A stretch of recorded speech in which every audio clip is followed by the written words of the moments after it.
মানুষ অসুস্থ হন তার মানসিকতার কারণে, তার বিবেকের কারণে, তার কর্মের কারণে, তার ক্রোধের কারণে। আর যখন কেউ সুস্থ হন, ঠিক হয়ে যান, তার মানে এটা নয় যে শুধু ওষুধের জন্য তিনি সুস্থ হয়েছেন। না, এটা কারোর তার প্রতি প্রেমের প্রভাব, বিশ্বাসের প্রভাব, সম্বলের প্রভাব।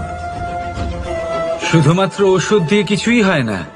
যদি মনে প্রেম থাকে, বিবেক থাকে, বিশ্বাস থাকে, সম্বল থাকে, তবেই সেই ওষুধ কাজ করতে পারে।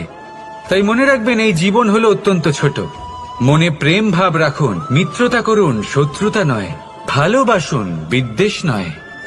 আর এই ভালোবাসার সাথেই বলুন রাধা রাধা। মানুষ জীবনে সব সময় চিন্তা করে, ভাবতে থাকে যে তার জীবনে কতই না সমস্যা। তারপরে নিজের আশেপাশে দেখে আর ভাবে যে সবাই কত প্রসন্ন, শুধু আমার জীবনেই সমস্যা আছে। কিন্তু বিষয়টা তা নয়।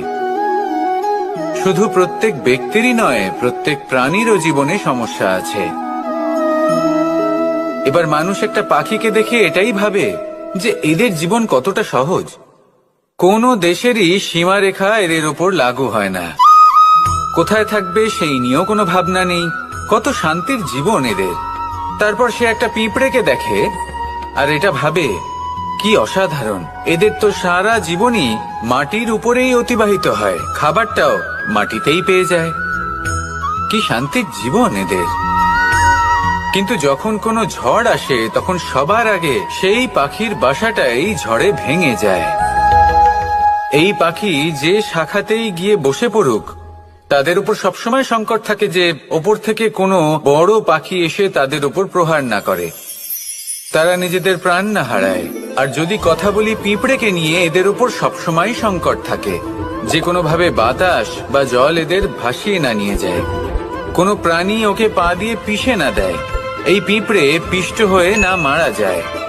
দেখুন, সমস্যা প্রত্যেকের জীবনে রয়েছে, আর এই সমস্যা আসতেই থাকবে। এর অর্থ এটা নয় যে এই সমস্যার সম্মুখীন হওয়া যায় না, এর সমাধানও সম্ভব নয়।